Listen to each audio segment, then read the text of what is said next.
under 5 minutes. You don't get to demand how much time you get. That's not how it works. Mr. Patel, are the victims of the Jeffrey Epstein horrific trafficking ring, are they credible?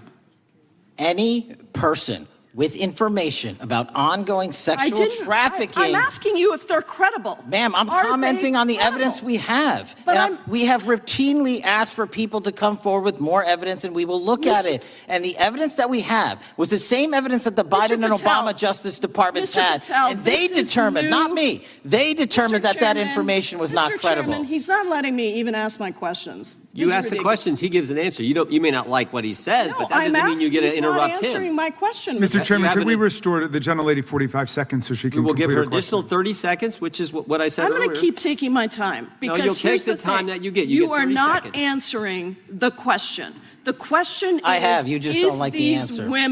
Are these women credible? It's a yes or no answer. I have answered the question. Well, what is the answer? I'm telling you, I'm the only FBI director that has welcomed new information in this case. This administration is the only one that has welcomed any new information in this case. Is there a yes or no to present new credible information? Present new information. Are the victims credible or not? I'll tell you what happened in the last Trump administration. Are they credible or not? You can't even say. Victims credibly came forward, and you know what happened? President Trump authorized the indictments of Jeffrey Epstein. Not Biden, not Obama, President Trump no one else. called the entire thing a Democratic hoax. So I would like to ask the gentlelady's time has expired. I gave her the additional 45 seconds she requested. The gentlelady yields back. The gentleman from New Jersey is recognized for his 5 minutes. If you would meet with the women who were sexually abused and raped and groomed at the ages of 14 and 16 years old. Are you going to cover up? Are you going to continue to cover up for the rich and powerful men, including those that might be on this committee? I can yell too, Mr. Chairman, but I don't want to yell above this. The time belongs to the gentleman from New Jersey. I appreciate the gentlelady yielding back. Are you going to allow them to testify, Mr. Patel? Go ahead. Will you allow them to testify to you, Mr. Patel? Mr. Patel, thank you for being here. I know it's been an interesting and difficult 2 days. And I wasn't going to talk about the Epstein thing because there's a lot of other issues that affect the FBI, but I have to say a few words. I've sat here, I've listened to this, I've watched it, and you know, my Democratic colleagues are so concerned now, Mr. Patel, all of a sudden. Where were they last year? Where were they the year before? Where were they the year before that? Where was the last president in any of this? All I know, the only thing I see is a single letter from the ranking member that was sent in 2019 that he didn't like the plea deal, and some people signed on to that. Most of the truth, the real truth, let's be honest, let's be intellectually honest. The real truth is we didn't hear from them at all. Anybody of them. Hardly any of them ever mentioned it. Some of them didn't mention it at all until the beginning of this year. Earlier in the year it started. Not one Democrat asked Director Wray. We all remember Director Wray was here. Not once, not twice, multiple times. Nobody asked Director Wray about Epstein before this committee. Nobody was that concerned. Where was the concern for the victims then? Where was the moral righteousness then? Where was the outrage then? Where was the sense of duty then? Where was the desire for accountability then? Where was the urgency for justice then? Most of all, where the hell was the integrity then? You know what the truth is. Let's just say it, man. Tell the truth time. The truth is, it's politically useful for them to try to do this now, even though they didn't give a damn about it in the past. And you know what? That's an insult to the victims, and that's an insult to America. Continue to do the work you're doing. Continue to uncover what needs to be uncovered. One real quick thing before I say anything to 9/11. We know that was mishandled by the past director and by the past FBIs. There are family members here. There are family members who are concerned. God Almighty, we want to get to the truth of that. I ask you, please, to meet with them, to talk to them, and to investigate this with truth. You know, in the Biden administration, we went through a very dark and difficult period of time. The FBI trust was broken with the people. Catholics were, this is the stuff we've been talking about were labeled radical threats for praying in their churches with their rosaries. Parents at school boards were called terrorists for standing up for their children. Hindu holy men in New Jersey. We have the largest Hindu temple in the world. They were attacked. They were put up against the wall with guns to their heads. So it isn't just a Catholic or Christian thing. American Jews were targeted in colleges and universities, and a lot of folks in the FBI, in the past FBI, not this one, didn't give a damn. We can't go back to targeting religion. We can't go back to silencing free speech. The Biden administration did that. So I got questions for you. Hopefully thoughtful questions that you can answer for us in a thoughtful way. How is this FBI now, under your leadership, how are we restoring trust for Catholics, for Hindus, for Jews, for parents, for all the other, for just American people that were targeted by FISA because they had a different viewpoint? How are we restoring that trust in the FBI? In multiple ways, sir. One, and maybe most importantly, is through transparency and providing the American public with the material so they can see, read it themselves as to what the abuses were in the past, whether it relates to the Catholic memo or the Hindu incident you talked about at the largest temple in North America. Any institution of faith and any member of faith will not be investigated by this FBI because they are men and women of faith ever, period. And nor should they. Nor should they. I don't mean to interrupt you, but my God, of all the amendments to the freedom of speech, freedom to believe in what you want to believe in, I know you're standing up for that. Continue. I'm sorry. No, that's it. Sorry. Okay. The Richmond memo was driven by a reliance on sources. The Southern Poverty Law Center, you know, the words sound nice, but the organization's not so nice. And we've seen the Anti-Defamation League distort data that counts as violence. Have you been able to identify and eliminate these kinds of partisan sources? We welcome all sources, but we want objectivity and neutrality and decency in the way we report all this. Have you been able to uncover any information there? How do we make sure our sources are good in the future? We have reviewed the source processes that infiltrate any institutions of faith, and they will no longer be going into institutions of faith. They will be directed towards criminal activity and protecting the homeland, the two most important missions the FBI has, and that's what we're going to continue to do. Good. And I'll say this. There was a lot of bull today, a lot of you know what, and I'm not going to say it because I respect the institution so much going on around here. Continue to do the work of the people. You are here for that reason. The administration is here for that reason. It was weaponized and politicized, the FBI, in the past. I hope to God we never, ever see that again. One of the darkest parts of American history. Thank you, Mr. Patel. I yield back. Mr. Chairman, I have a unanimous consent. Gentleman yields back. The gentleman from New York is recognized for UC. I would like to introduce a CNN article that explains how an alleged top leader of the MS-13 gang was dismissed. His case was dismissed in Brooklyn so that he could be deported back to El Salvador, even though he was charged with murder. Without objection. Mr. Chairman, I have some unanimous consent. The lady from Washington is recognized. I ask unanimous consent to enter into the record an article titled "Justice Department Told Trump in May that his name is among many in the Epstein files." Without objection. I have another one that is a July 2025 article by the New York Times entitled "How a Frantic Scouring of the Epstein Files Consumed the Justice Department," stating that DOJ and FBI employees reviewing the Epstein files were instructed to flag any mentions of Trump and other celebrities. Without objection. And I have another unanimous consent request to enter into the record an August 2025 article by The Guardian entitled "Ghislaine Maxwell Hinted at Epstein's Ties to Trump Officials. Why Wasn't She Pressed for Names?" stating that Maxwell told Deputy U.S. Attorney Todd Blanche that some of the, quote, cast of characters around Epstein are in Trump's cabinet. Without objection. Chair now recognizes the gentlelady from Pennsylvania. Thank you, Mr. Chairman, and thank you, Mr. Patel, for coming before us to testify today. I am concerned by your repeated claims that you're not able to disclose anything further about the Epstein investigation and files, and that there's no evidence of a broader conspiracy or other people who should be charged, because the American people aren't buying that you've been transparent or that there's nothing further to be seen. In your exchange with my colleague, Mr. Roy, you reiterated something that I heard you say yesterday in your Senate testimony, and that is, under your direction, the FBI will always follow the money. Is that right? The money, did you say? Yes. Yes, you said you'll follow the money. That's great.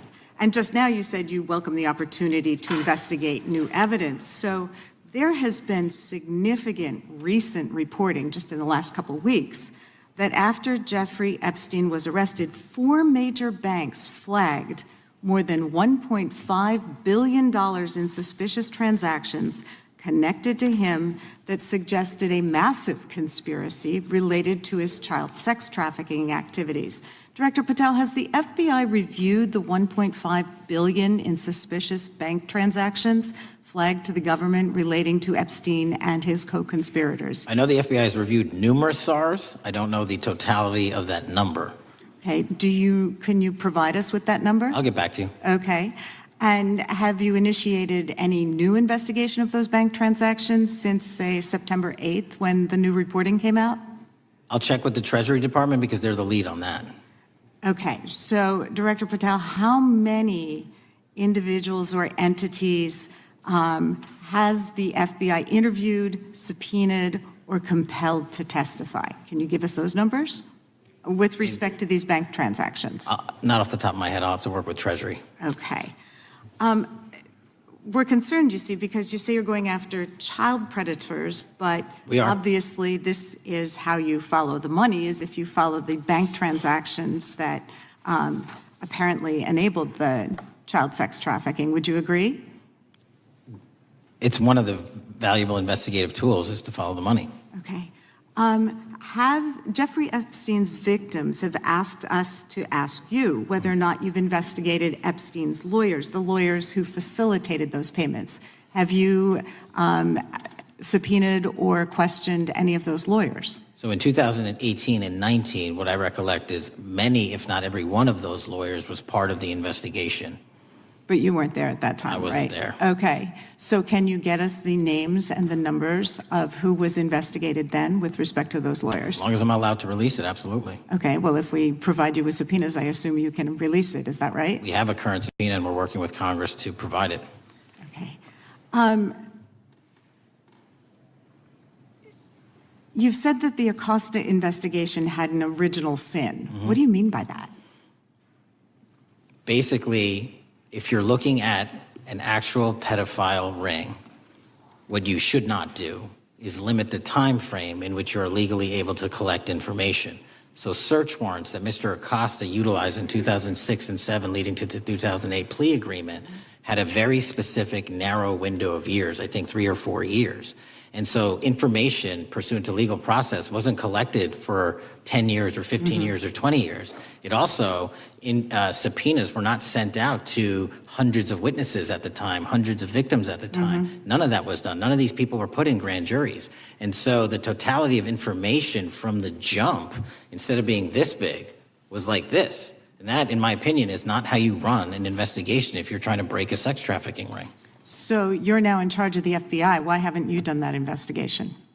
Great question. And here's the answer. Simply because I am not able to go back 20 years and collect information that the courts had decided was already subject to search warrants. They have said this was the investigation. There's a non-prosecution agreement out of that plea. And when the case was reopened, and this is where it comes into play, when the case was reopened in 2018 and 2019, the search warrants, again, were limited to the conduct of Jeffrey Epstein. Now, whether that's right or wrong, that's a different discussion. But I'm telling you, that's the information we reviewed. I think that is a different discussion. And I think the discussion we'd like to have today is why you aren't following the money with respect to the broader conspiracy that it has been reported in the New York Times and elsewhere, and that if you really want to attack the issue, if you wanted to attack the issue, if you wanted to get to the bottom of it, if you wanted to disclose what really was involved in the Epstein files, the Epstein cover-up,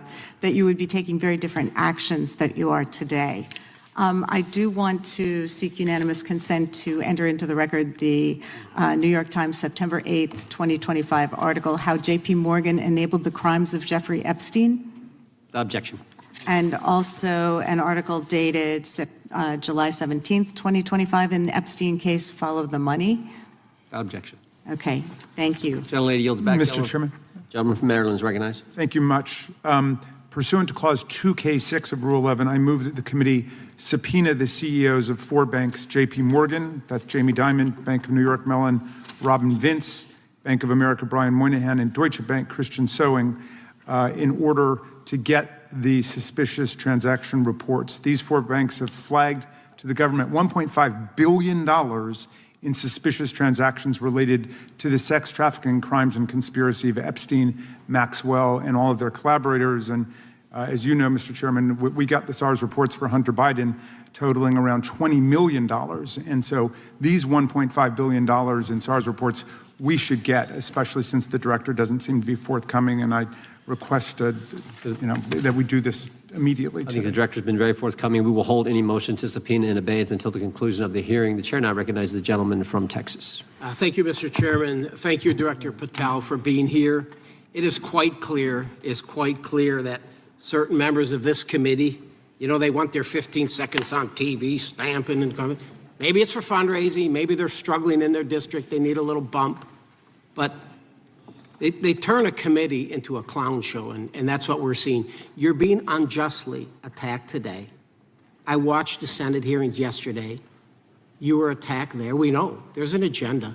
There's always an agenda. It's the same characters with the same personalities, the same objective, and that is destroy the mega movement. You're being attacked, Director, is because you're effective. You highlighted what you've been doing in D.C. with the president in reducing violent crime. You're very effective. Another individual that was very effective with meaningful debate and dialogue was Charlie Kirk. And they killed him for it. Charlie Kirk was a man of faith. First and foremost, he loved his Lord Jesus. He loved his family. Beautiful wife, beautiful children. Just a remarkable, honorable man that was silenced with this assassin's bullet. I would say if Charlie Kirk lived in the biblical times, he'd have been the 13th disciple. He'd have been the 13th disciple. We have a new committee, if you're not aware, a new select committee regarding January 6th. I'm honored to be on that committee. I'm looking forward to working with other members to expose truth, questioning federal agencies that were involved on January 6th, like the FBI. They played a role, but we don't really know, Director, to what extent. We don't know. The January 6th sham committee was not formed by Nancy Pelosi to seek truth. It was nothing about getting to the truth about January 6th. Their sole mission was to damage Donald J. Trump and end his political career. And everybody knows it. That's what the purpose was. You know what's nice, so I kind of get to ask the question, though, how did that work out for you? Donald J. Trump is back in the White House, and America loves him. I spent 30 years in law enforcement, retired sheriff from a large county in the great state of Texas. I've seen, Director, I've seen more enthusiasm and support for law enforcement today because of what you and Donald Trump have done over the last 8 months to protect the American people. The American people couldn't count on their government to protect them. Crime is rampant. And now we have a president and an administration that puts the American people and their safety first. It's interesting, a few minutes ago, a classmate reached out to me and sent me I told him, I said, yes, we got Director Patel in front of our committee today. And Andy Kane wanted me to tell you, he said, quote, tell him we love him. Tell him we love him and all the brave warriors exposing the deep state. Kash, you're a great American, sir. You're a great American. Your work as the director of the FBI is commendable. It's commendable. And I want to thank you, sir. Thank you for your service. Keep up the good fight, brother. Don't let him tear you down. Keep up that good fight. You have it in you. With that, sir, I yield back. Gentleman yield. Gentleman yield to me.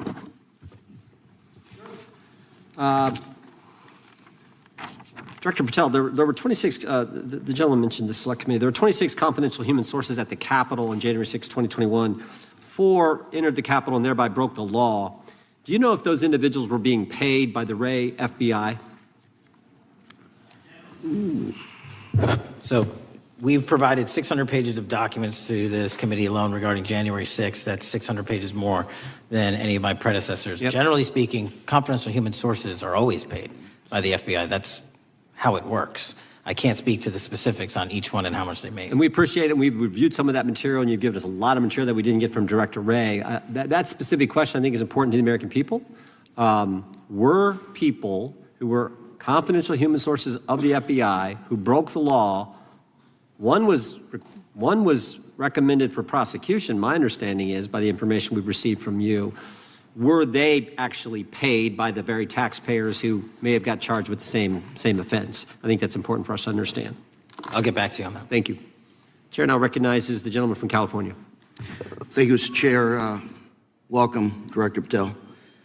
I want to focus a little bit on domestic terrorism. We have a graph here, data up to 2021, but as you can tell, domestic terrorism is on the rise. Nation, our citizens under threat.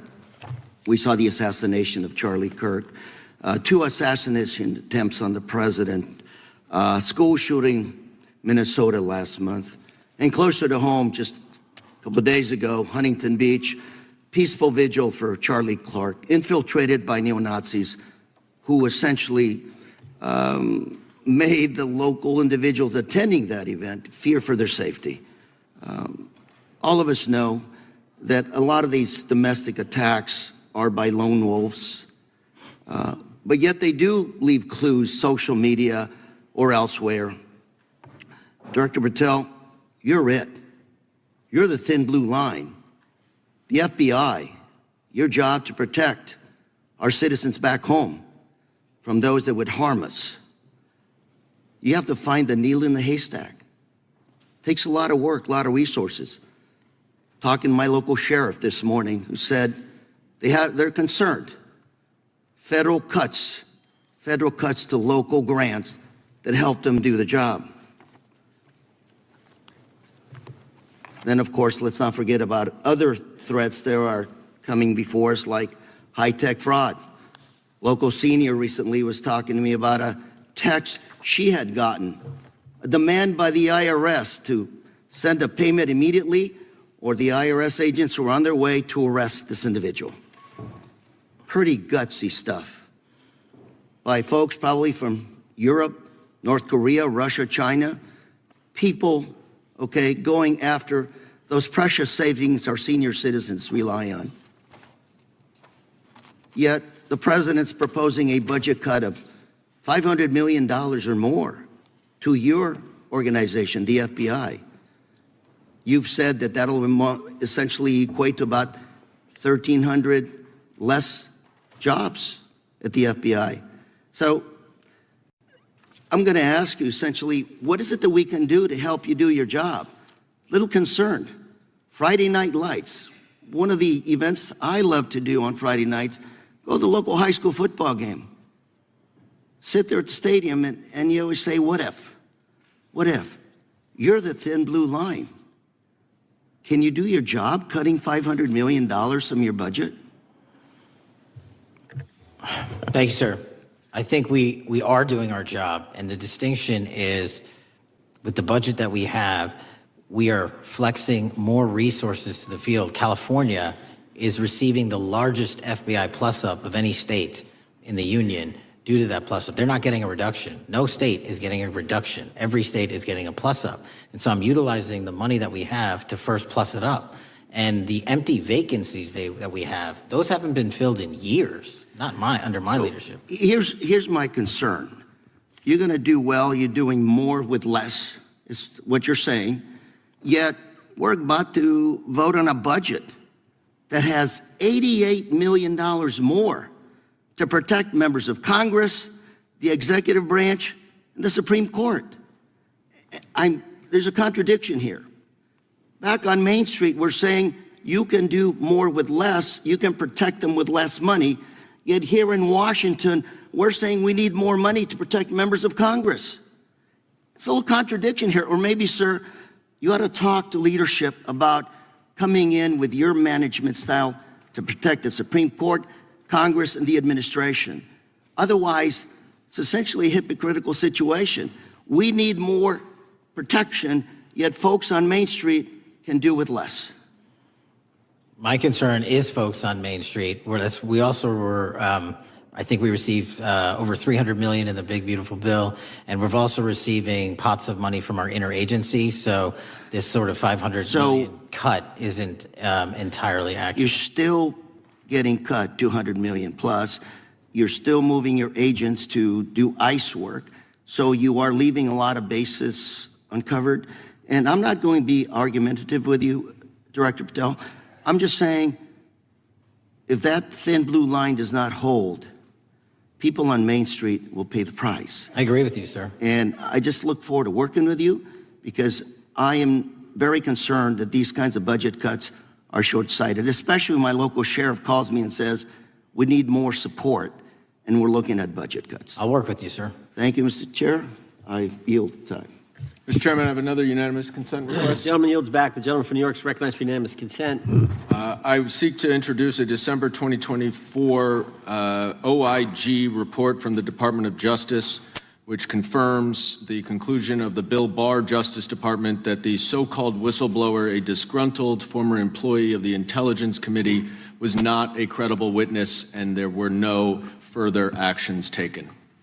Without objection. Mr. Chair, I'd like to submit some items for the record. You bet. Gentleman from California. First one, Trump's deportation diverts FBI agents off child predator cases. Second one, FBI director backtracks on administration's proposed budget cuts. And number three, Trump administration says 70% of ICE detainees do not have criminal convictions. Without objection. Gentleman from Texas is recognized. Thank you. Director, earlier this year, the committee learned of new documents tied to the Crossfire Hurricane investigation and the Russia collusion hoax against President Trump. Your efforts in declassifying key documents tied to this investigation allowed the committee to acquire thousands of pages that it did not have previously. Did any of your predecessors make any effort to declassify these documents? Not to the extent we have.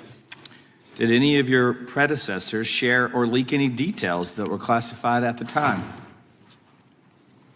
There are ongoing leak investigations across the board at the Bureau related to this.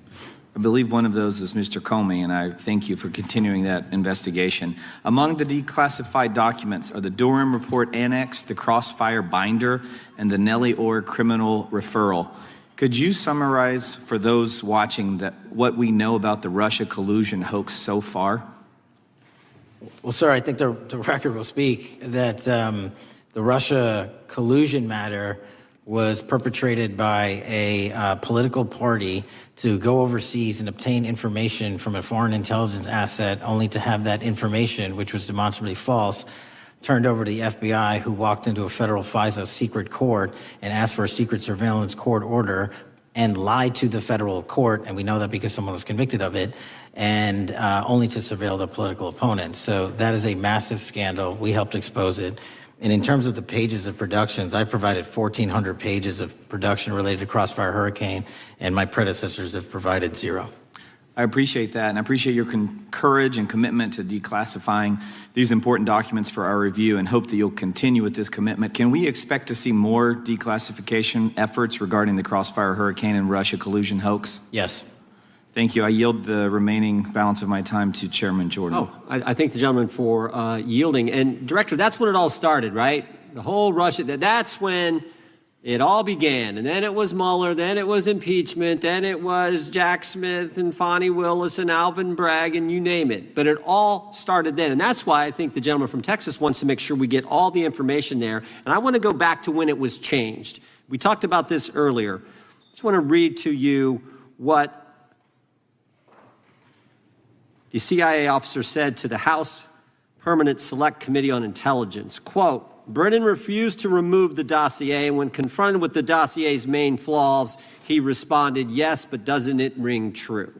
So that's what he initially said. And then when he was talking to this committee, he said, the CIA was very much opposed to having any reference or inclusion of the Steele dossier in the intelligence community assessment.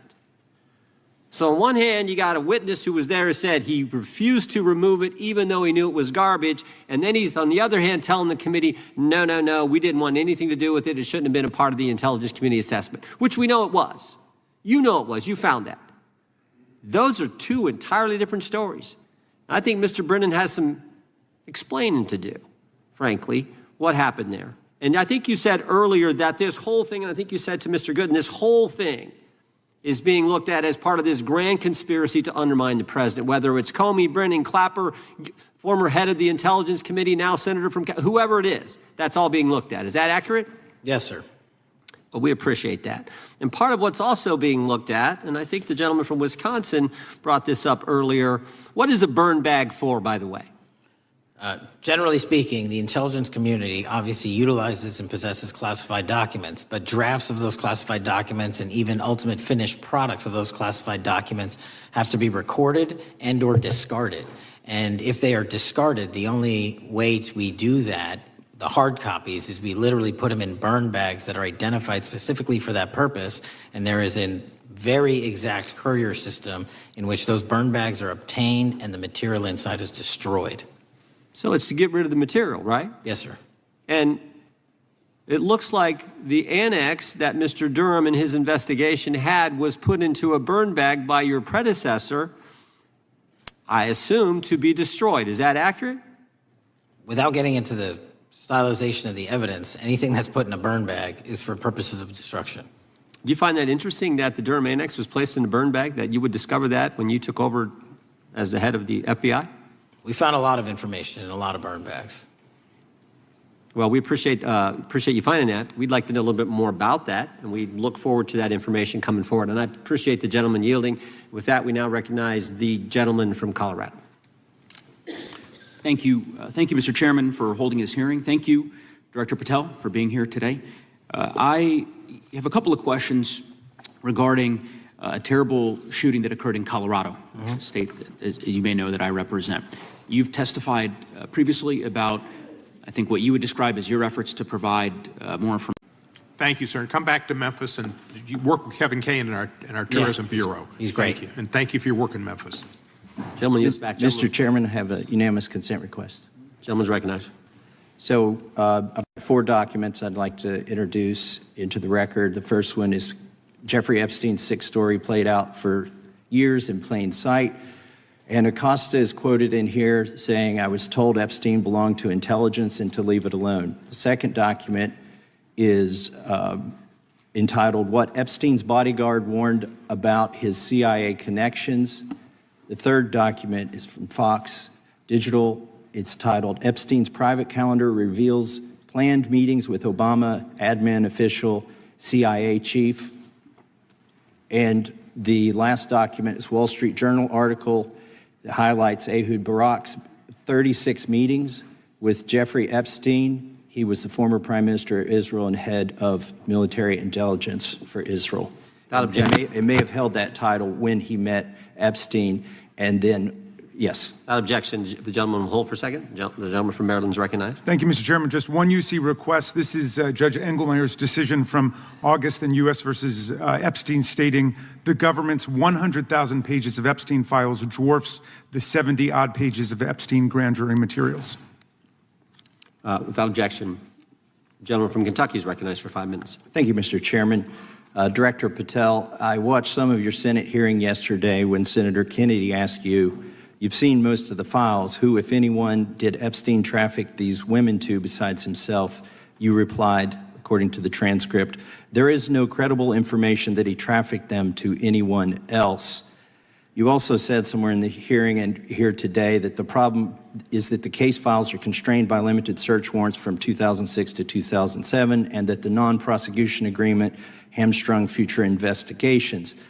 Those constraints only apply to Southern District of Florida. They do not apply to Southern District of New York, the location of the 2019 sex trafficking indictment, which produced many things, including a series of FD 302 documents. According to victims who cooperated with the FBI in that investigation, these documents in FBI possession your possession, detail at least 20 men, including Mr. Jess Staley, CEO of Barclays Bank, who Jeffrey Epstein trafficked victims to, victims including minors such as Virginia Roberts Giuffre, may she rest in peace. That list also includes at least 19 other individuals, one Hollywood producer worth a few $100 million, one royal prince, one high-profile individual in the music industry, one very prominent banker, one high-profile government official, one high-profile former politician, one owner of a car company in Italy, one rock star, one magician, at least 6 billionaires, including a billionaire from Canada. We know these people exist in the FBI files, the files that you control. I don't know exactly who they are, but the FBI does. Have you launched any investigations into any of these people, and have you seen these 302 documents?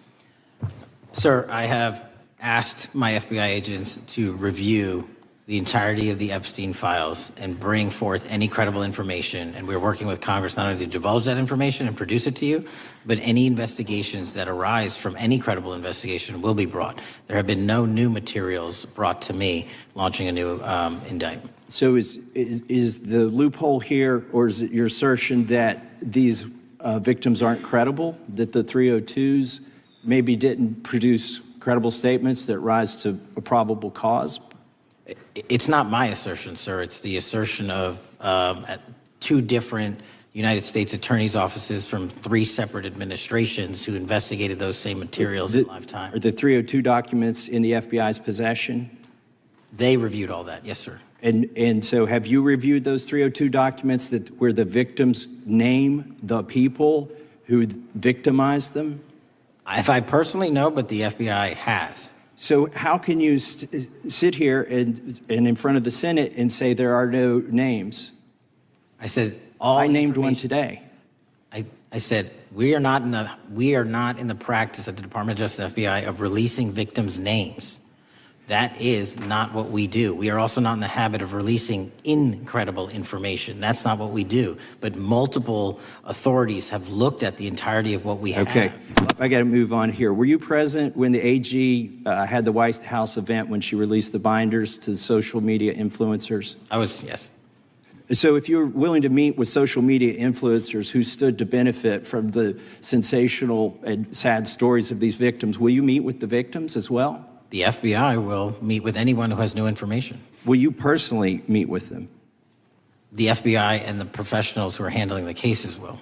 Were you instructed that it was important to release the documents to the Oversight Committee on the day of my introduction of the discharge petition to release these files? I don't know what day that was, so no. Well, they were released that day, and there were victims' names who weren't redacted because they were in such a rush, and the victims are not happy about that. Have you investigated any of the CIA connections? Have you seen the CIA file on Jeffrey Epstein? And if you wanted to see it, would they show it to you?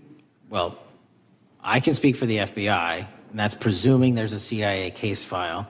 And I've reviewed everything that the interagency, not I, the FBI, that was provided to us.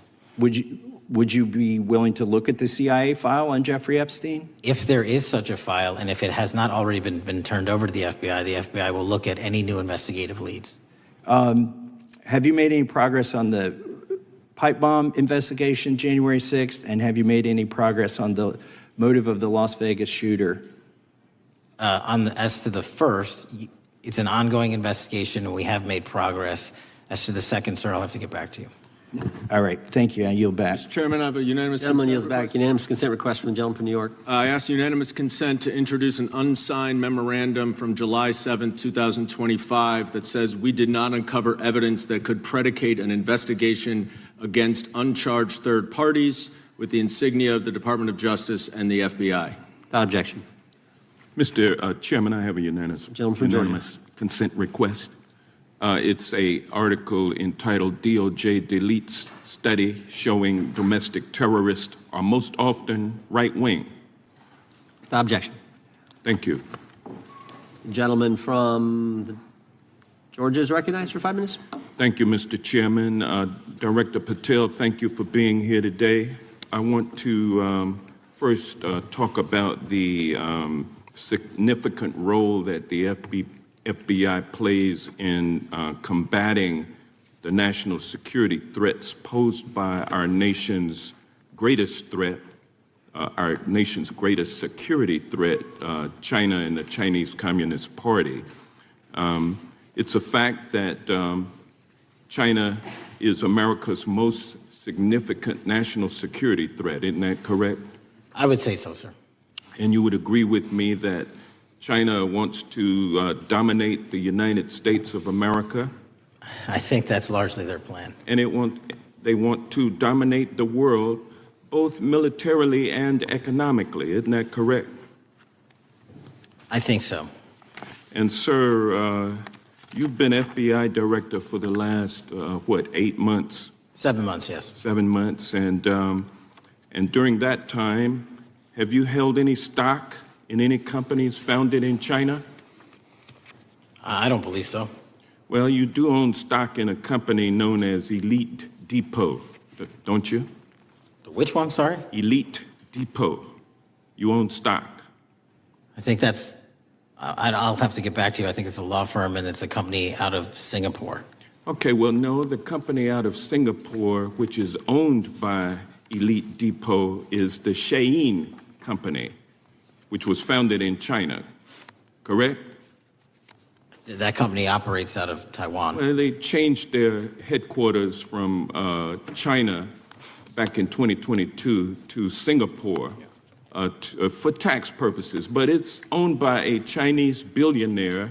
I think his name is Charlie Zhu, and you own stock in the company that owns Shein. Which I disclosed during my confirmation process. You certainly did. And now, do you still hold that stock in that Chinese company? Pursuant to the Department of Justice, who reviewed my material that was submitted during my confirmation process, I was able to hold certain stocks, and they made the decision. You still hold the stocks that you have? You still hold on to these Chinese stocks, these stocks in this Chinese company? I disagree that it's a Chinese company, but I was in the DOJ, when you're appointed, makes a call on what you can and can't possess. Well, now, let me ask you this. Chinese companies steal trademarks, they produce counterfeit products and sell them over the internet on platforms such as Shein. They steal intellectual property. They steal data from American companies. And to me, it seems inconsistent with your role as FBI director that you would own stock in a company that is based in a country that is the nation's premier national security threat. It's like you are putting your own financial security over the security of the nation. I disagree with that characterization. Well, I think the American people look at it like it's a classic situation of the fox guarding the hen house. If the FBI is charged with investigating espionage, economic espionage by companies controlled by the Chinese Communist Party, and you are the director of the FBI, you've got a conflict of interest. Sir, I would just show if there's any intimation that I'm against. Why are you holding on to this stock? It wasn't a decision I made. And it's valued at up to $5 million as of when you last reported, correct? $5 million in stock? No, I don't follow it. You don't follow it, but you're still making money off of it. I don't have any money off of anything. Well, what I have done... Trump's trade policies directly impact the value of that Chinese stock. Won't you agree with that? Which trade policy? I'm not a trade expert. Okay, all right. But I want to tell you this. Crazy on me today. Let me ask you this question. Why are you hiding pedophiles? Why are you shielding pedophiles? Why are you protecting pedophiles? That is maybe the most offensive thing you could say to me, given the numbers. Well, you have not released the Epstein files of pedophiles. You were aware of the Epstein client list that was published in the 18,000. The gentleman has expired. The gentleman yields back. Can you answer the question? Can I just respond? Of course, the gentleman can answer the question. Since I took over the FBI, there has been a 33% increase. Sir, all of that started under Christopher Your Wray. time is done, but No, it didn't. the witness gets All to of answer that the started question, under and the then we'll go to our previous, next. 33. FBI director, sir, and you're coming in here trying to take credit for something that a previous director Gentlemen, instituted and largely brought to conclusion. I take I no think it's credit. made clear that offensive. the director It's offensive. has numbers are so incorrect much also. better than the previous director. It's Director Patel, if you deceptive. want to answer the question. I take no credit. The men and women of the FBI have seen a 33% increase in the number of counterintelligence arrests out of the And PRC. so all of a sudden, when you coming in 7 months ago, And, Gentlemen, his time has Heaven on earth. expired. and on the sir, pedophile American public not gonna accusation, go for that. we have arrested 1,500 child predators in the last 7 months. Under More investigations initiated than by anybody the prior Appreciate the directorship. director's good work, and we really appreciate that the time of the gentleman has expired. We now go to the gentleman from Texas. I thank the chairman. I thank the FBI director for coming before the committee. I assume the FBI director, Mr. Patel, I believe you probably agree with me that there is a significant organized effort on the left side of the political spectrum to advance criminal organizations being able to put more criminals out on the streets. And that what we've seen this in daily action. Are you familiar with the report that came out this last Monday from the Law Enforcement Legal Defense Fund?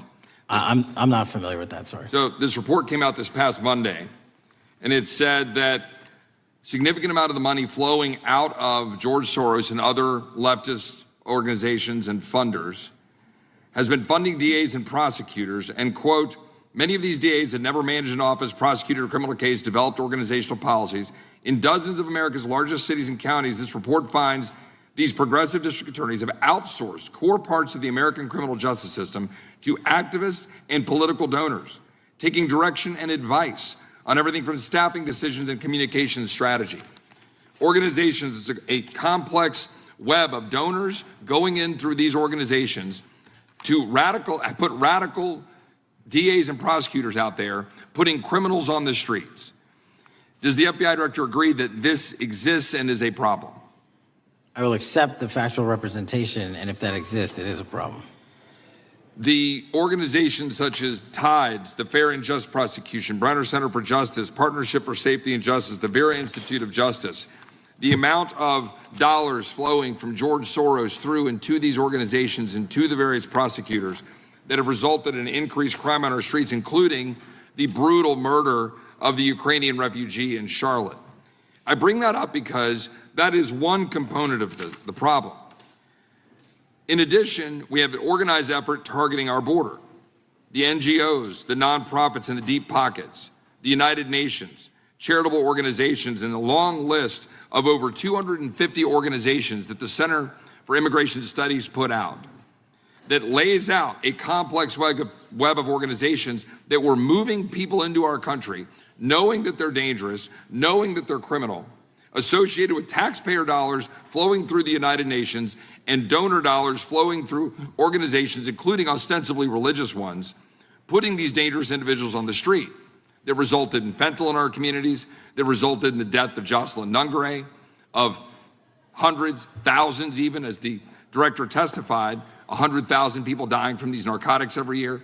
All of this in an organized effort, a complete effort by the radical left to use taxpayer dollars and these dollars to put people on our streets.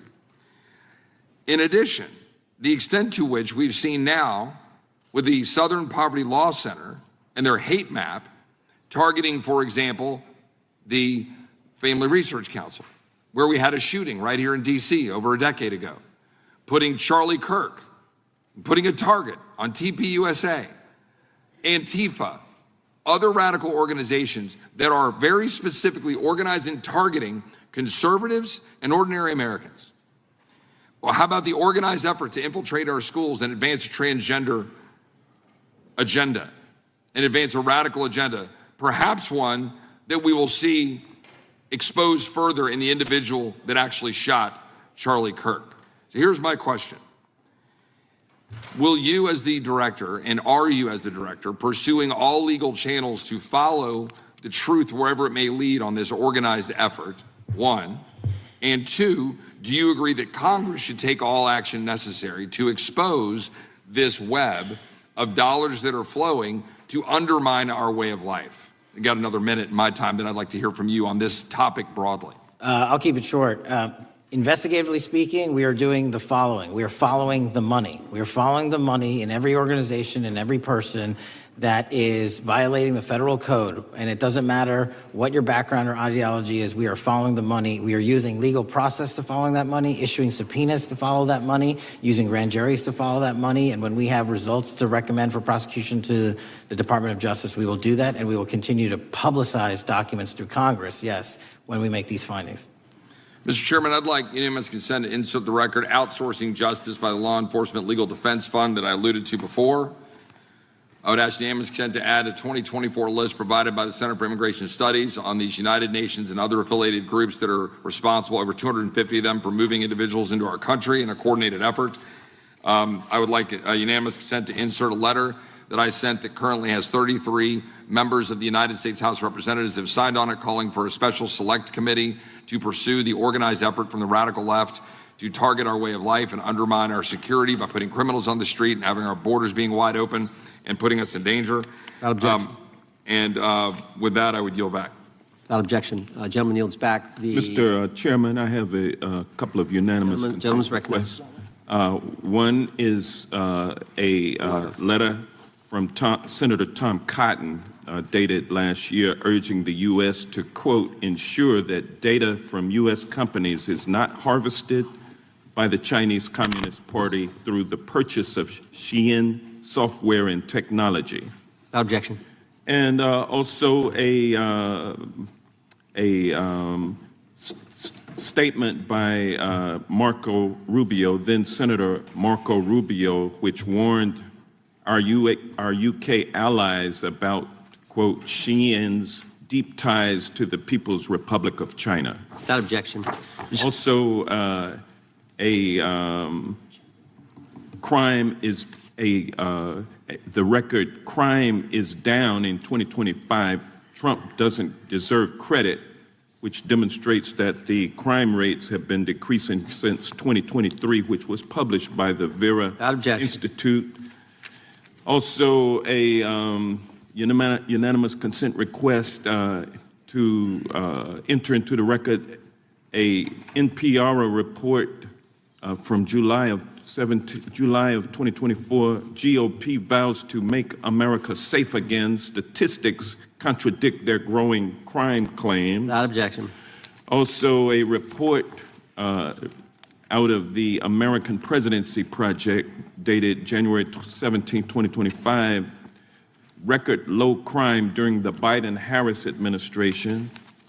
Without objection. Also, Joe Biden is correct that violent crime is near a 50-year low, which was a PolitiFact publication of May 2024. And last but not least, a FBI releases 2024 reported crimes in the nation statistics. These are FBI statistics published on August 5th, 2025, which details decreases in murder, rape, aggravated assault, and robbery in 2024. Without objection. Gentleman from Kentucky is recognized for unanimous consent. Mr. Chairman, I ask unanimous consent to submit two sets of documents. The first is a series of emails from the victims of Jeffrey Epstein. They are making FOIA requests to get their own FBI files and not having any success. So I want to bring attention to that by submitting that to the record. The second document that I want to submit to the record, for the record, I know we don't usually read these. This one's not readable. It's completely redacted for the most part, the first 50 pages. This is actually the search warrant that was served on James O'Keefe for a diary that he had already given to the government 2 months before. And as it turns out, there were no indictments here, yet he still doesn't know why he was raided, and I think he deserves to know. So, without objection. Thank you. The chair now recognizes the gentleman from California. Director, the first time you saw Donald Trump's name was in the Epstein files. Did you close the files or keep reading? I have reviewed not the entirety of the files, so I have... You haven't reviewed all of the Epstein files? Personally, no. You're the director of the FBI. This is the largest sex trafficking case the FBI has ever been a part of. Buck stops at the top, and your testimony today is you have not reviewed all of the files. What I've been doing is been busy providing the safest country this country has seen in modern U.S. history in historic speed, because the men and women of the FBI are given the resources to reduce the homicide rate, to reduce the drug trafficking rate, to reduce the amount of children that are being trafficked, and the number of pedophiles. It sounds like those children being trafficked would appreciate the director reviewing the files. You said you don't know the number of times Trump's name appears in the files, so it could at least be 1,000 times. Is that right? The number is a total misleading factor. We have not released anyone's name we have not released anyone's name in the Epstein files that has not been credible. Director, could it at least be 1,000 times? We have released every piece of legally permissible information. Okay, you can characterize the numbers however you want it. Reclaiming my time, Director. It sounds like if you don't know the number, it could at least be 1,000 times. It's not. It's not. Is it at least 500 times? No. Is it at least 100 times? No. Then what's the number? I don't know the number, but it's not that. Do you think it might be your job to know the number?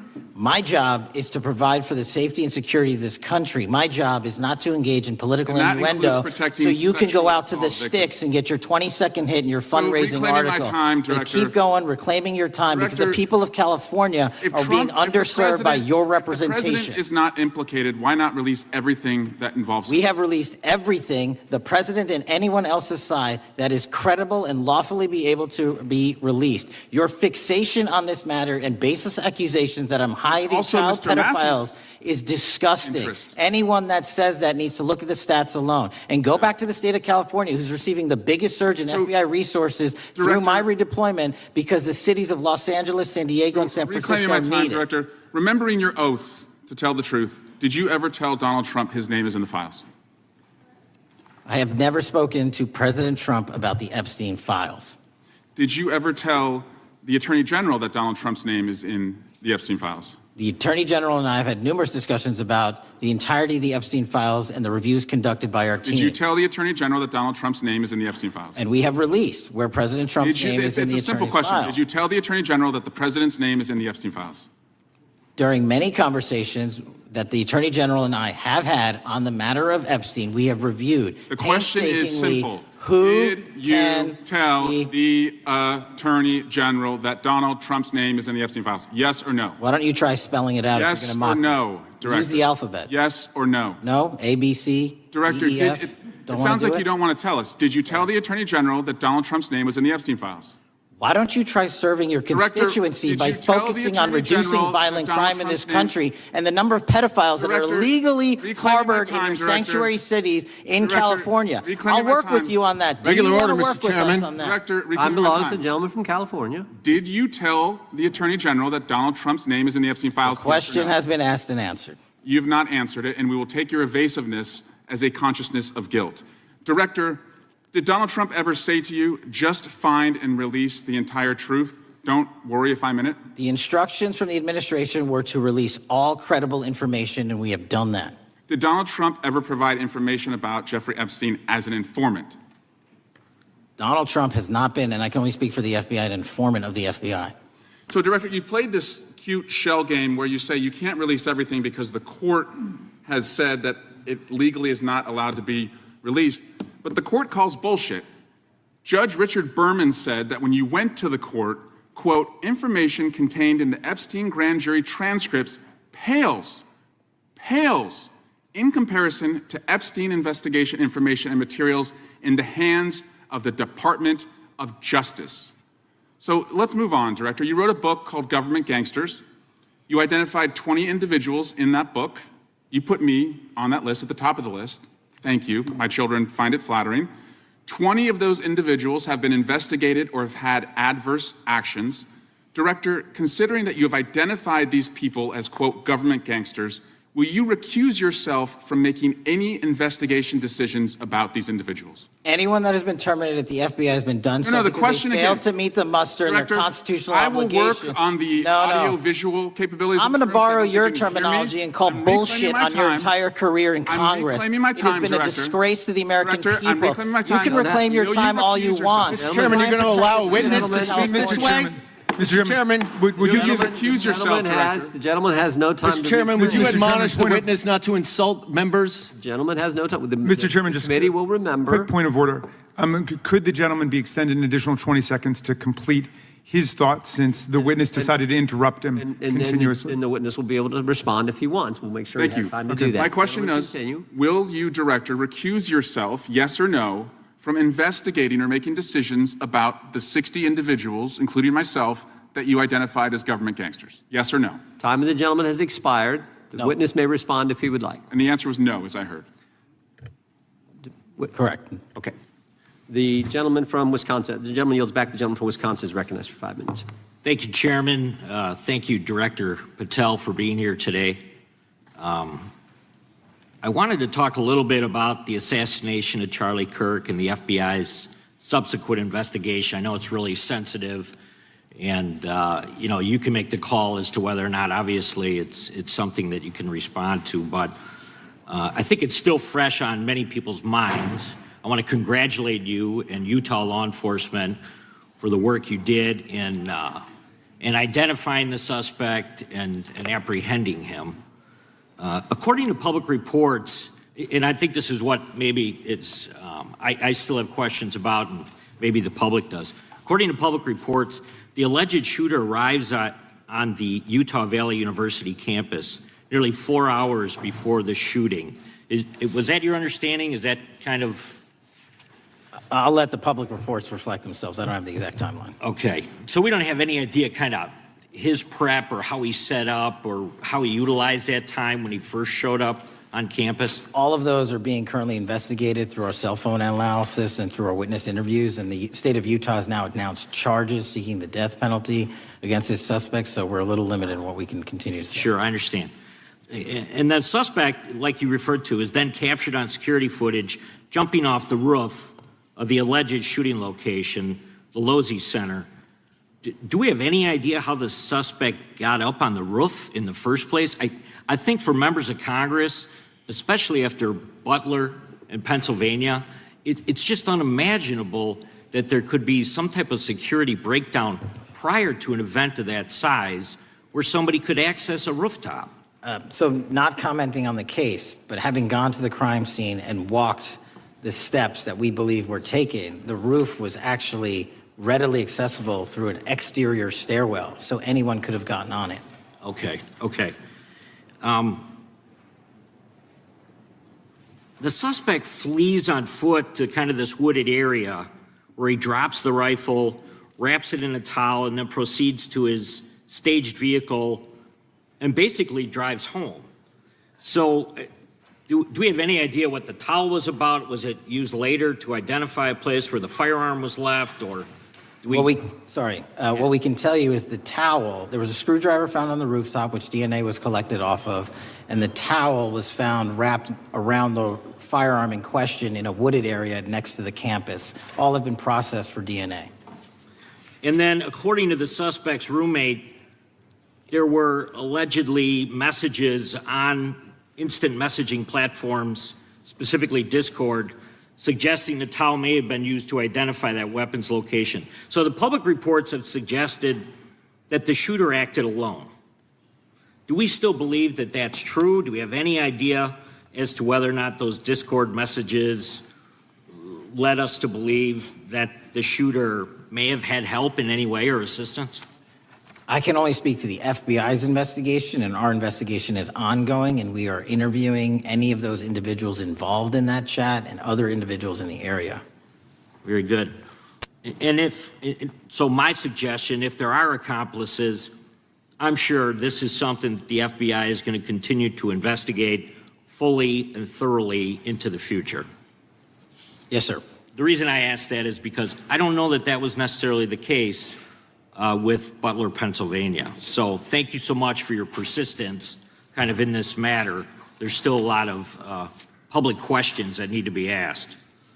Let me shift to another topic very quickly. On July 31st, 2025, the DOJ and the CIA declassified the annex to Special Counsel John Durham's 2023 report on Operation Crossfire Hurricane.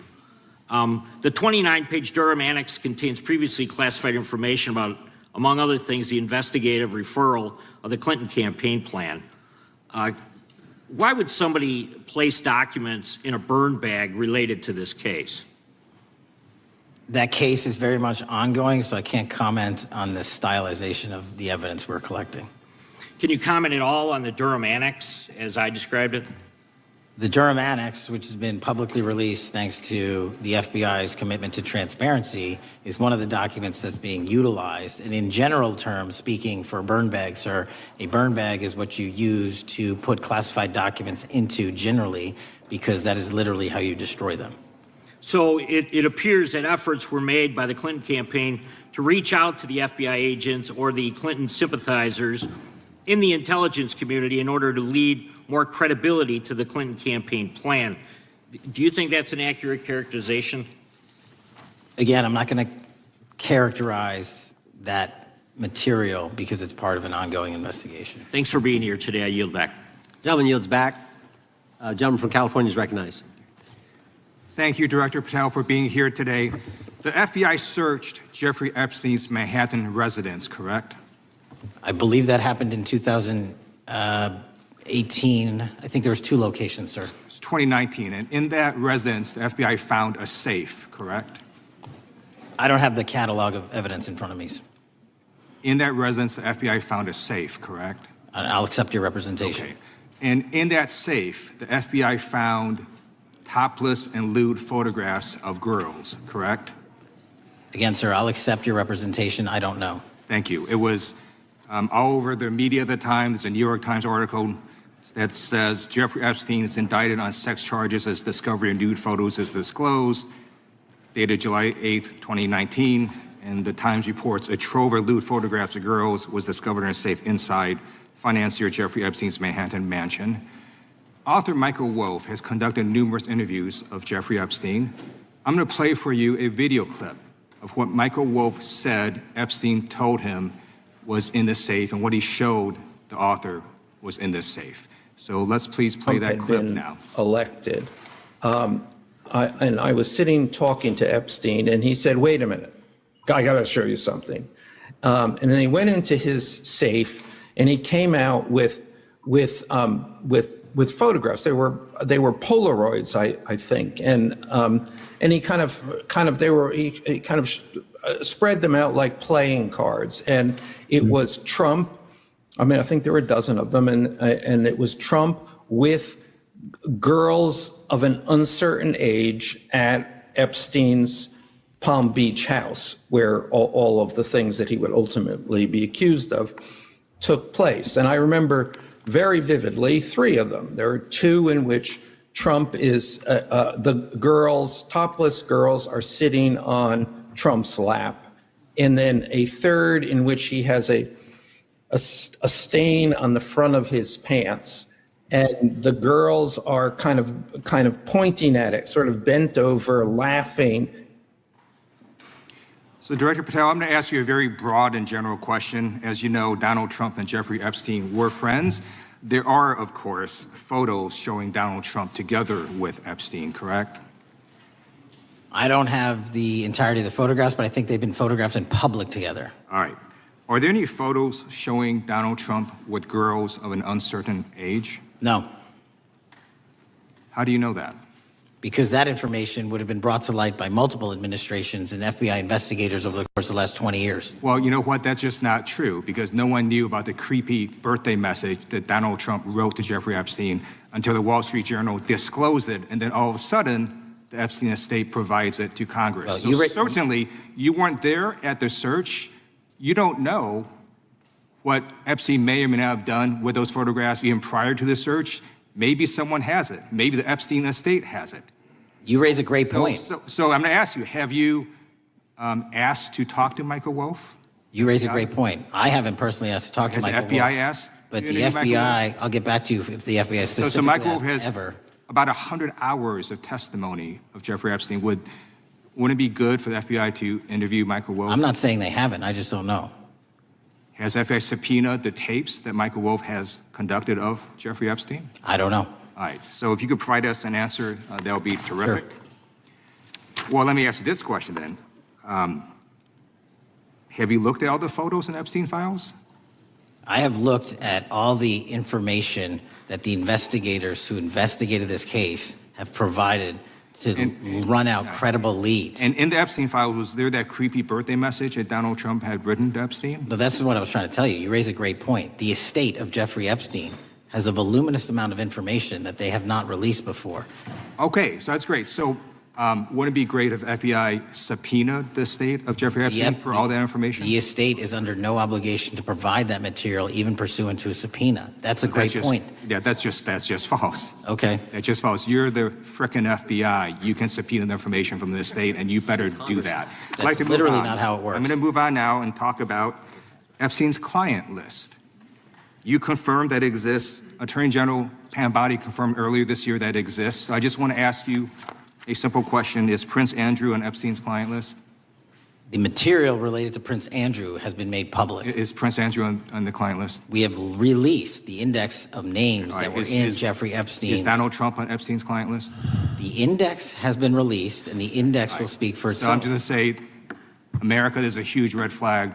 The FBI director could not answer whether Donald Trump was on Epstein's Gentleman's client time has list. expired. I Now recognizes the gentleman from Virginia. Thank you, Mr. Chairman. I want to thank the director for being here and for his work over the last several months, removing the taint of partisanship that has infected the intelligence community over the past several years under the last administration, under the last several directors, standing up for law enforcement, standing up for the brave men and women who work in your agency. But to set the record straight, we have to correct the record. And the record, early days of the first Trump administration saw a dramatic spike in news stories that contained sensitive and sometimes classified details about the FBI's bogus Russia probe, about a leak a day. It's unacceptable that senior FBI officials coordinated to leak classified information to try and harm President Trump. Documents produced to the committee in August of this year revealed that the FBI interviewed a former Intelligence Committee staffer who gave details on a systematic process through which leaks of classified information were affected by then Chairman, now Senator Adam Schiff. Were these findings escalated within the Bureau's chain of command, and if so, to what level? Sorry, were the findings escalated? Were these findings that were given to us escalated within the Bureau's chain of command, and if so, what level? Did you receive this information?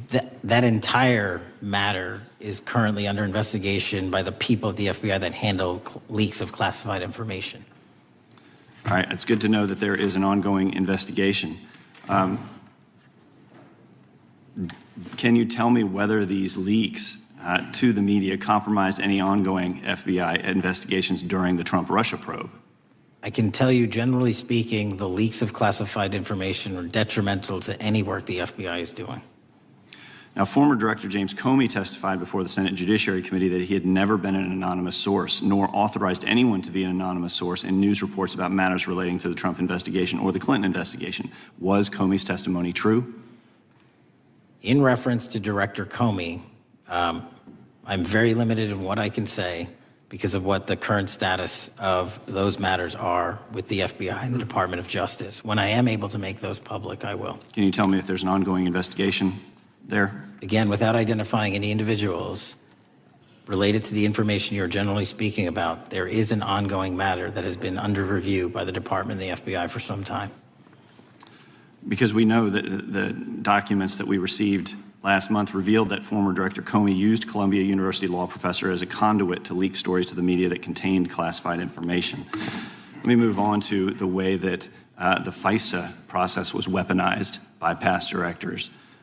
Prior to your confirmation, you raised concerns about government misuse of FISA, including Section 702, stating that FISA was in need of major reform. Specifically, you highlighted that the Fisk report that the FBI had conducted 278,000 improper searches of the FISA database. Do you remain concerned about governmental abuse of FISA in Section 702? I'm always concerned, but what we've done since I became FBI director is implement new audit systems. We are nearing 100% review of the 702 query system that you are specifically referring to, and we've also eliminated anyone that has ever touched that database that has in any way made a mistake, whether intentional or not. And we have also identified a system in which those going forward who misuse the 702 system, they don't get 2 strikes. They get 1 and you're done.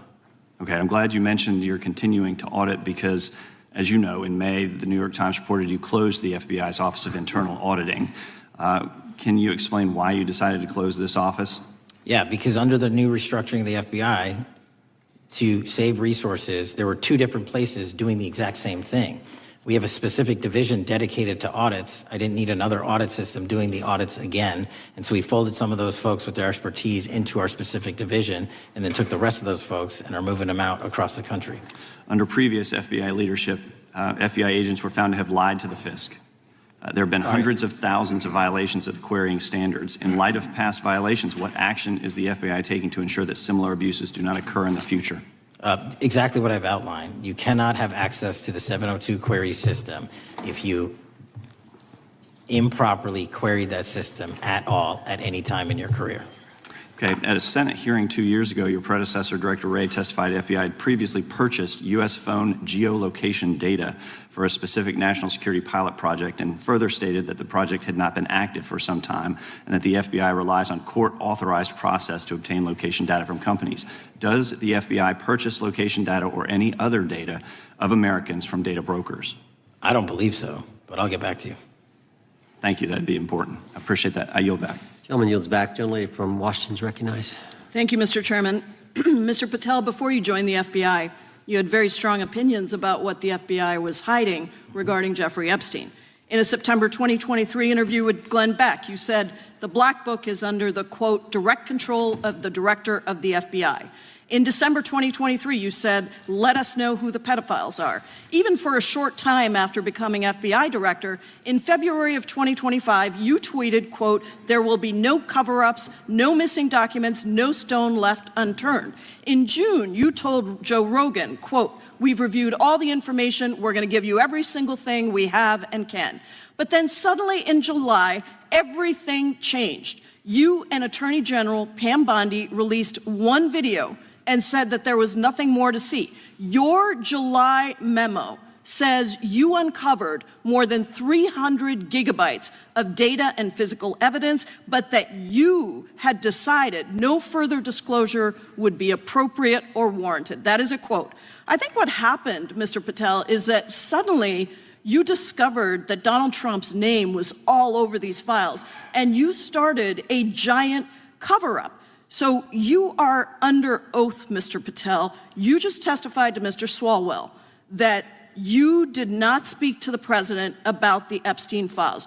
To your knowledge, did Attorney General Pam Bondi speak to the president about what was in the Epstein files? I can't speak for Attorney General Pam Bondi. So to your knowledge, you don't have any information. The question was, do you have any knowledge? Do you have any knowledge? I can't speak. You are refusing to answer the question. So let me tell you that the Wall Street Journal reported that in May, Bondi told Trump that he was in the Epstein files, and at the same meeting said that the DOJ did not plan to release the files. Yesterday, you testified to Senator Kennedy that there was, quote, no credible information that Epstein trafficked girls to anyone else, and that you have, quote, continuously and publicly asked the public to come forward with more information, and we'll look into it. Today, in response to Mr. Massey's question, you appear to say that the survivors were not credible. These are survivors. That's not at all what I said. Okay, great. I'm going to ask you this in a second, but let me tell you about the survivors, and let's bring them up here into the room. These are women who came to the Hill and testified that they were groomed and raped at the age of 14 and 16 years old, and they called to meet with the president and to meet with the FBI and to have people investigate their claims. Some of them have never testified before. If you are so interested in getting the public to submit any information, why have you not met with them? You said you haven't met with them. Have you met with them? I'll give you one more chance. My job as the FBI director is to invite all investigative leads. Is the answer yes or no to whether or not you met with these women who were sexually abused and raped? Any insinuation by you or any What people is on the your end? side that I am not manhunting child predators and sex traffickers, just look at the Mr. stats. Patel, And you talk Mr. about Chairman, cover-ups, man. Mr. Chairman, you this talk is about my time, cover-ups. and I will take Why as much time as I Where were want. you during the Instruct Obama the and witness, Biden Mr. administrations Chairman. when these so-called Instruct the cover-ups were witness. going on? Mr. Why didn't Chairman. anyone in those administrations talk to any of these Mr. purported Chairman. witnesses? Let's I get have some regular order, Mr. every Chairman. single person to provide credible information. Time belongs to the gentlelady from Washington.